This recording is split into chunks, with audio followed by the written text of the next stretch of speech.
Welcome to the Fringe News Paranormal Interview Series. I'm your host, Reverend Jeff Kelley, host of the Fringe News Paranormal, and with me today is Josh Hurd, author of the book When Ghost Hunting Goes Wrong, A Brush with Evil. Welcome to the show, Josh, and thanks for joining me. Thank you for having me, man. I appreciate it. Yeah, absolutely. So what is the book about? Tell us. This is this is my nightmare, basically. The book itself, it all chronicles me growing up. I had a very haunted childhood. It also then goes into, it centers around one major location that has always kind of just messed with me on a personal level. And the place is in northwestern Missouri, and it is a old, rundown, decrepit chapel of all places. And within the chapel, I have found that there is a high amount of demonic activity. So I've seen many things happen to a lot of different people that I know and people I care about very deeply, horrible things. So that's kind of what the book goes into. Wow, that's really creepy. I mean, I myself go into it as a skeptic. I mean, I've told everybody that I talk to the paranormal. I've seen some things that might be ghosts. I've seen some things that might be spirit orbs. I've seen some things that might be shadow people. I don't know what these things are because this isn't my world. And I'm kind of Right. delving into this world to get an idea of, what really kind of happened throughout my life. But to deal with something that's directly demonic is kind of on the creepy side. I mean, I am a Christian, and I Right. do understand that there's a heaven and that there is a hell, and if the angels are there and the God performs miracles, then Satan is there, and the demons are there who also torment those people who are true believers, and that really scares the crap out of me because I don't know how I would handle something dark like that. And that's kind of, the underlying message of the entire book is, as of the last decade or so, the paranormal has been kind of thrust into the mainstream, and now we have 800,000 different paranormal shows out there, and which is a great thing. Like, don't get me wrong, it's a great thing. It gave us a voice, but at the same time, we also have paranormal groups that have, seemingly sprung up overnight. Um, and it is a lot of fun. It's a blast. However, there are dangers out there that a lot of people don't necessarily take into consideration. I was absolutely one of those people. We call ourselves ghost hunters. However, I would say we were nothing of the sort. We were more or less thrill seeking, and we'd go Right. to these creepy Yes. locations. We'd get our paranormal rocks off, and then we would, run out the building terrified. And that was Right. that. That's There was no that's investigative quality about it. And that's when right. we, bit off more than we can chew. So, That's the scary part of it is, every mom and pop now thinks it's cool to just grab a digital recorder and run out to these really haunted locations to deal with some of this stuff, thinking, oh, I'm going to get this on tape. But what they don't realize is, I lived in a haunted house when I was a kid. There was something there. There was an energy there. I don't know what it is. I don't want to call it a ghost. I don't want to call it a spirit. Thumps and bumps and things that go thump in the sure. night, and sometimes you'd hear voices. It was a really old house, and my brother moved into it after we were adults, and he bought it. He lived on the other side of it, and it became very, very creepy because he came for a visit, and he brought something with him. And it was in our house Wow. the entire time that they were there for a visit, and then he took it home with him. So you can attach yourself to something really, really bad and drag it home to your Absolutely. family if you're not careful in what you're Yes. doing out there. Right. And, that was one thing that I've noticed is, after dealing with this demonic entity on two major occasions, which I talk about a lot in the book, you know, it that's when I definitely wanted to get this story out to the people as much as possible. I wanted to tell this story. And so I wrote the book, but I mean, while I was doing even just the research on the book itself, taking pictures and doing all the fun stuff, um, bad things were happening around my life and in my house. I mean, horrible, horrible things. It was like something does not want me to tell this story at all. So, Right. And you know, it's sort of a lot like an alcoholic. You know, an alcoholic should not be a bartender in a bar. It's just kind of a exactly. bad idea. Once you've gotten your brush with the demonic shrugged off enough that you feel that your life is back in order, to delve back into such a thing kind of gives it the power to come back and bug you once again. You're kind of opening that Absolutely. door back to it. It's kind of like, you know, poking at a scab. It's going to knock off. It's going to cause a scar, and that scar might not ever go away at that point. But Exactly. just like when I was watching the American Ghost Hunters with Chad and Ryan, you know, Hmm. about his story, his family story.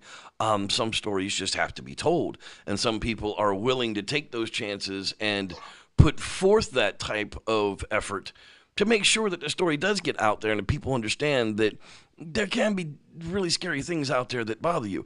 Look, I know for a fact that not everything's a bump in the night is haunted and ghosts and spooky. There's a lot of Right. psychological disorders out there that people feed into that they're hearing these things because they're making them up in their head. And it's not just Absolutely. with ghost hunting, it's with just about any type of cult following belief. And I don't want to put it as that, but you know, Bigfooting is a cult, paranormal ghost hunting is a cult. Absolutely. You know, mermaids are a cult. A cult maybe is a strong word for it, but it gets its own fundamentals and then it gets its own fanatics. And the Yep. fanatics sometimes just push themselves past the point of belief, as in, I have to have something experiencing each time. Right. That's Every house is exactly it. haunted. Every doll has a ghost in it. You know, I don't like creepy dolls. You know, I I hate saw dolls. the Angels of Light Paranormal Society here in California. They were out somewhere and they were at like an island of creepy dolls, and it was just like, oh no, I'm sorry, I'd have to bow out on that one. Yeah, that's bad As much news. as I'm interested in finding out about the paranormal, y'all just bring me back some pictures on that one, and I'll do a report for you. Because I'm just not Absolutely. interested in the creepy dolls. Okay, so tell us about the film project. Now that you've got the book out there and you know the information's out there, it always translates better to film. I mean, I'll be honest with Yeah. you. I have a hard time finding a time as an adult to read books. And that's, So that was a big thing that I've noticed as well, is like, yeah, we've got a lot of like positive feedback from the book itself. A lot of people enjoy the book. Um, but I wanted to push it more because I feel that, that message that we were talking about, that bad things can happen. I really wanted to push that out even more to the masses, just to let people know. It's like, when I do lectures and whatnot, I will tell this story a lot of the time, and yeah, it's something important that people need to realize, you know. yeah, I agree. And film by far, you know, is going to reach a whole lot more people that are going to find the time for a 2 hour documentary on, you know, the story based on the book of telling of real encounters. I mean, this isn't something that's made up. This isn't something Yep. that's told secondhand. This is something that, you know, you're trying to create out of, you know, trying to create a documentary out of your direct experiences. And I think it's awesome. And, you know, for the people that are going to say, oh, he's out there just trying to become a filmmaker and make a whole bunch of money on it, I got news for you. This kind of documentary doesn't make a whole lot of money today. It's lucky No, if it makes enough money to pay for itself. It usually ends exactly. up costing you like a car, a wife, and usually an alimony or child support payment. So, you know, Yeah, really honestly, this is a labor of love. This is a labor of information, and this is out of a need to settle it once and for all. I'm that way in the Bigfoot world. I'm tenacious about it. Anytime I can yeah. get to be out there in the woods searching for the creature, I'm there. I want that HD footage to say, here it is, people.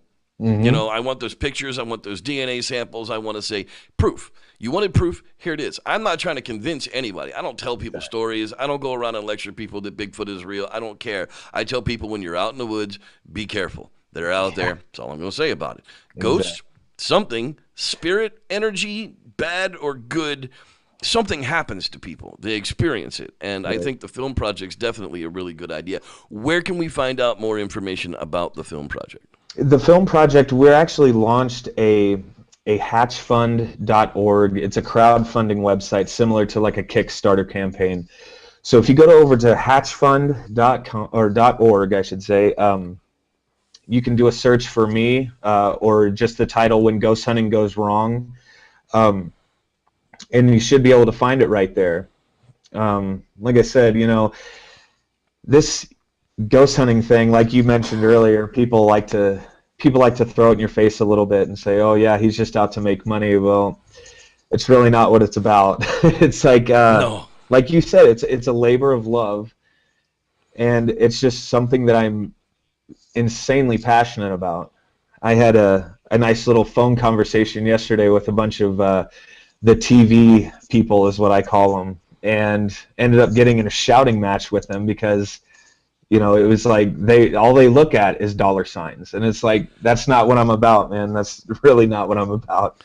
So. Right, and unfortunately with TV, that is what they're about. I mean, documentary after documentary, it doesn't matter whether it's a real story or a true story or based on any type of true events. It's about the dollar signs. How much can we market this? How much money can we get out of the advertising when we put this up on TV? Exactly. Doesn't matter whether it's a good story or a true story or not. It's a matter of how sensational is it? How entertaining is it? And, we can sensationalize a lot of things to be entertaining, but if you're starting out with boring people to begin with, you're going to end up with a boring show. I'm sorry, but that's the way this ends up happening. TV production sucks. Okay, unless you've got control of it and you're doing an internet production, or you're working on somebody with like Roku, or you're doing, an online webisode like all of my stuff is, and keep complete creative control with no money backing, by the way, and do everything by yourself. Mm-hmm. Not only am I the creator, the host, but I'm also the producer, the editor, the creative engineer that comes up with all the ideas, the end guy marketing genius. I'm everything. I have absolutely no help. And that's what you get when you deal with the TV promotion crews. But how much money is in it for you in the end? Not much. Not a lot. With TV, you're gonna make $500 an episode. If you're lucky, you're going to end up spending 3 weeks working on that one episode because you do retakes and you do voiceovers and you do this and you do that, and you end up losing $6,000 from your real job because you made $2,500 doing an entire series of TV. It's just not worth it. I'm sorry, but in the end, they're in it for the advertising dollars. They're not in it to get you rich. That's for sure. And even when you look at like the Ghost Adventures guys, after how many seasons they got, they're not rich. They're not rolling in it. I mean, they might be a little more comfortable than they were 5 years ago when they were punk kids with a video camera. Sure. But they're definitely not rolling in Bentleys. No. No. That's not what's happening. But I can tell you that the guys that are selling that advertising are. Yes, absolutely. Those fellas are rolling in Bentleys. The network's making that money. So keep your stuff, man. Don't give that stuff away to the production crews unless you're going to get that right deal. And you argue and fight with them all you want to, because those people are ass clowns. Well, you know it, I know it, and they know it. That's the sad part of it. And it was funny because you mentioned Chad Kelley, and I've had a few opportunities to chat with him, and told him my idea. What I wanted to do, and he was like, absolutely, but he said exactly what you said, keep it independent. And so that's what we're really trying to do. It's like everything that needs to be done with this project has already been done. I have the crew set in place. I have post-production ready to go. I have everybody who needs to sign a dotted line has signed a dotted line. I mean, it's ready to go, and we're ready to shoot. The problem is, the bottom line, how much is it going to cost for everybody? Well, yeah, you gotta feed people, you gotta rent equipment, you've got to have locations, and there's prices that come along with all of those things. You've got to have a truck to move things back and forth. It is expensive to film things, people. Let's put it this way. I filmed a 18-minute documentary about Bigfoot in the Redwoods here last February that I still haven't released, and that trip cost me more than $400. I mean, it's just what it costs. It costs a lot of money to do this. However, in the end, you get some cool kickbacks for, pledging your cash. Absolutely. I have a lot of things set in place right now, like, anywhere from like, I think they said the lowest amount for a kickback was like $25. I'm like, okay, well, that's not so bad. But you know, they give them a copy of the book here, and I don't know if you can see the picture of the creepy little chapel on there, but Yeah, it comes through pretty good. it's a haunted little. It looks like a barn, is what it looks like. But Yeah, it looks like an A-frame barn, but it's a church, eh? yeah, it's creeptastic. Yeah, I mean that alone's worth the $25, and You then know, just to back a good project is really worth the time. I mean, in the end, you're going to get to watch the movie. yes. We just had a movie called Skookum that was done. It was done Kickstarter style, and they managed to finally put the money together. But you know what? They didn't have anything like you had. They didn't have the dotted line sign. I mean, yeah, they had people lined up, but they didn't have it all ready to go. Sounds You're literally like ready to jump in the car yeah, and we're ready to go go. start filming tomorrow as soon Yeah, as the funding comes in for this. So that's all I we're wish you waiting guys, for. Yeah. yeah, I really do wish you guys luck on that. Just a couple of other questions here that I ask everybody as we go through there. Yeah. What was your very first experience with the paranormal? You know, my very first experience, and I talk about this in the book too, was actually I lost an uncle. I was about 13 years old. I lost an uncle to AIDS, and it was a horrible, horrible time for the family. He was only 31 years old, so basically right at the age I'm at now. And he passed away, and it really, really hit hard. And so we had family gathered all over the place, you know, and we're doing all the dinners and all this stuff, and everybody's just completely sad the entire time. And it was, so I had enough family time for myself. So I went back down to my house, which is only like a block away from where we were, and I was messing around the house, walking around, and I felt absolutely frigid from head to toe. And it's like when people say the hair on your arms and neck stand up, that was exactly what was going down. And I smelled his cologne, which I still have yet to even know what that cologne was called. I haven't even smelled it since that day, but I smelled it that day. Now, could this be something neurological in my mind telling me and remembering that that's how I associated my Uncle Todd with this smell? Absolutely. But I know that at that moment, I felt something. Wow, And that's creepy. it was nuts. And I said his Yeah, name, you know, but then right after I said his name, the warmth returned to my body, the smell was gone, and I could move, you know. But that was the first instance of when I really wanted to start diving into this, thinking to myself, oh, there's something more. After we die, that's not it. You know, there is something after this. So There's something going on. We'll definitely find out. That's for sure. yeah. Now, what's the scariest thing that has happened to you in the paranormal world so far? The absolute scariest thing, and this is where a lot of people are going to look at me like I'm a freak show. However, I would swear on any stack of Bibles that you have. It was at this place right here. I have seen my friend, his name was Blake, he was standing inside of this church. And we were trying to be hard-ass paranormal investigators at this point, and we decided, oh, we're going to do 10 minutes absolutely alone inside the church. The rest of the team go outside of the church, and that's that. Go in there, provoke it, do whatever you want to do. 10 minutes, it's all you. So Blake is in there doing his thing, and all he has is just a little audio recorder in his hands, just a little handheld audio recorder. And he's standing there, and you hear these bumps, and you hear these breaking. It sounds like boards are snapping. I mean, it's loud. And then you catch an EVP on this actual recording that says two little words that say, "You're dead." Oh, Now, obviously, at that time, we didn't hear that, okay?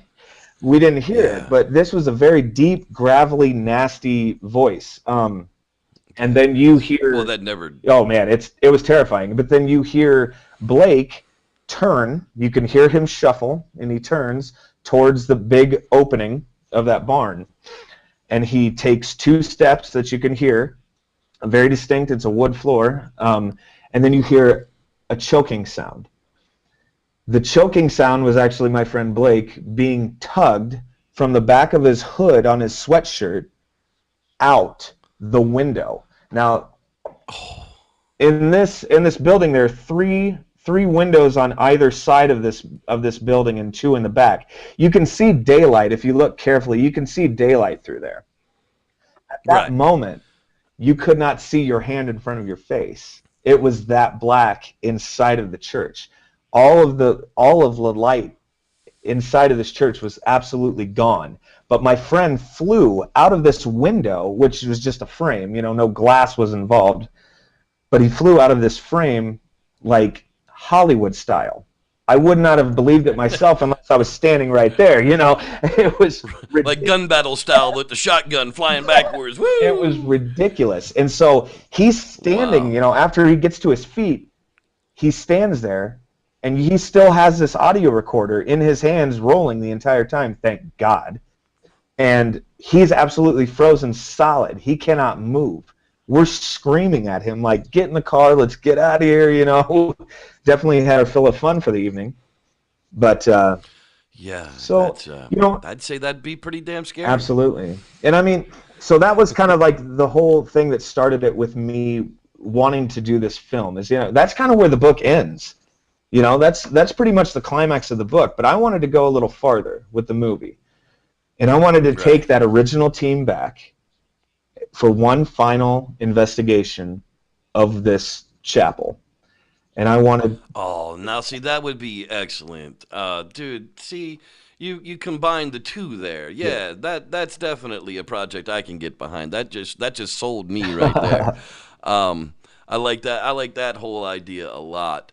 Now, what is your favorite piece of ghost hunting equipment? My absolute favorite piece of ghost hunting equipment costs $0.00, and that's just your own physical body. Like, of course, I have all the toys and geekometers and all that stuff that we all have, but at the same time, it's like I rely so much, like if I'm getting a hit on an EMF detector, that I can see, okay, this says 0.7 or 0.9 or 3.8, whatever it may be. I want to take mental note of how I'm physically feeling at that moment. Yeah, you should. If you're in that much electromagnetic disturbance, the hair on your neck should be standing up. Your arm hair should be standing up. Your body should be physically reacting to that much electromagnetic disturbance. It should be trying to tell you something. And so then you can take that information and hopefully reference back to a similar type of occurrence maybe that happened, who knows, a year ago or whatever. But write the stuff down. Take mental notes, whatever you need to do. So I'm all about it. Take all your personal experiences along with your digital data and keep them, because you can collate them later on. And that's one of the things that I was talking to the people when we were on the Grey Ghost Paracon on the USS Hornet, hosted by the Alameda Paranormal researchers. Dude, these guys were like, oh, we didn't bring a lot of ghost hunting equipment. We didn't bring a lot of this. I'm like, you know what? You got your iPhone or your smartphone, don't you? They're like, yeah. I said, guess what? Run the video on that thing while y'all are doing EVPs, and you have every bit of chance of picking up an EVP as that digital recorder does. You have a regular sound recorder on your smartphone or on your iPhone. Run it, because guess what? It's an EVP. It's an electronic voice phenomenon. It's not something that's going to be picked up by tape. It's not going to be something that's picked up by anything else. If it's a digital device, there's a chance that you can pick it up too. Or you could pick up something that nobody else did. I don't give up on the simple things. When I do interviews in the field, I literally have an iPhone 4 and a USB microphone. And that's how I do field interviews. Why? Because it's what I have on hand at the moment. But you don't need to spend thousands upon thousands of dollars on ghost hunting equipment. Use what's available to you. But you're right. I agree. If you're around that much type of disturbance, then your body should be reacting to it. And you should definitely record it. Talk to whatever device you've got running and say what your body is doing. That way there's a record of it. And, I worked around a lot of computer programs, or a lot of computer equipment. There's a whole lot of electromagnetic fields that go along with that stuff. When you're walking through a server room, I mean, you are literally like charged with that stuff. Your arms are you're literally standing in a giant magnetic field. And I can tell you from experience that when that field changes, like if you're walking through a server room and one rack is down, when you get to that rack, you'll feel a Yep. change. So just keep track of that stuff. I like that idea that your body is definitely the best piece of paranormal equipment that you've got. Well, Josh, that is actually our time for the day, buddy. I got to thank you very much. You've been an incredible guest here on the Fringe News Paranormal Interview Series. Yeah, whatever. Fringe News Paranormal Interview Series. The book is When Ghost Hunting Goes Wrong, A Brush with Evil. And I really like to see this project come to life. What do you have coming up soon? When can people see you? I have, let's see, I will be, where am I going to be? I'll be at the Wash Show Club event with the Ghost Files guys at the end of May 30th. 30th and 31st in Virginia City, Virginia. I'll be out there. 2 nights of investigating the Washoe Club. That is I'm awesome. excited. I hadn't heard that yet. I know I've been working with Connor Hopkins, and he's at the Ghost Files on Facebook.com/The Ghost Files. Yeah, they redid the dates for the 30th and the 31st. There's only like 30 tickets left. Yeah, not a lot. So y'all better get on board like quick. And I know hotel stays are getting kind of crazy. Don't forget about camping. There's always a place you can stick up a tent, y'all, for a weekend. That's a hell of a fun time. Ghost hunting at night, and y'all, all you do is sleeping during the day anyhow. So, take a cot, take a sleeping bag, throw up a $30 Walmart tent, and you can still get lodging because, that's the season that Virginia City's real busy. So if you're going to go, get your lodging taken care of, get your tickets taken care of. I also heard that the Las Vegas Paracon tickets are now on sale, and they're also taking vendors for that. Nice. And you can check out the website, Facebook.com/Fringe News Paranormal, and the information is there as well. Josh, thank you so much for joining me today. I have been your host, Reverend Jeff Kelley, host of the Fringe News Paranormal. And who says it isn't normal?